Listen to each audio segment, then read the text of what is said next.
Hi, இன்னைக்கு நம்ம சௌச்சௌ சாம்பார் பார்க்கலாம். அதுக்கு ஒரு பவுலில் பருப்பு எடுத்துட்டு நல்லா வாஷ் பண்ணி தேவையான அளவு தண்ணி விட்டுக்கோங்க. ஒரு தக்காளி, கொஞ்சமாக மஞ்சள் தூள் சேர்த்துட்டு 3 விசில் விட்டு எடுத்து வச்சிடலாம். ஒரு கடாயில் ஆயில் விட்டுட்டு கொஞ்சம் கடுகு, ஒரு பெரிய வெங்காயம், ஒரு பச்சை மிளகாய், ஒரு வரமிளகாய், ஒரு 10 பல் பூண்டு, கொஞ்சமாக கருவேப்பிலையும் சேர்த்துட்டு நல்லா வதக்கி விட்டுடலாம்.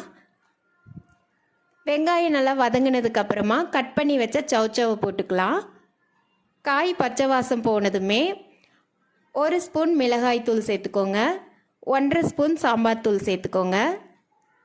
சேர்த்து நல்லா வதக்கி விட்டுட்டு சாம்பாருக்கு தேவையான அளவு தண்ணி ஊற்றிக்கலாம். உங்களுக்கு சாம்பார் திக்காக வேணும்னா தண்ணி கம்மியாக சேர்த்துக்கோங்க. நான் 2 டம்ளர் தண்ணி சேர்த்துக்கிறேன். தண்ணி சேர்த்துட்டு நல்லா கலக்கி விட்டுட்டு மூடி விட்டு காய் வேகிற வரைக்கும் விட்டுருங்க.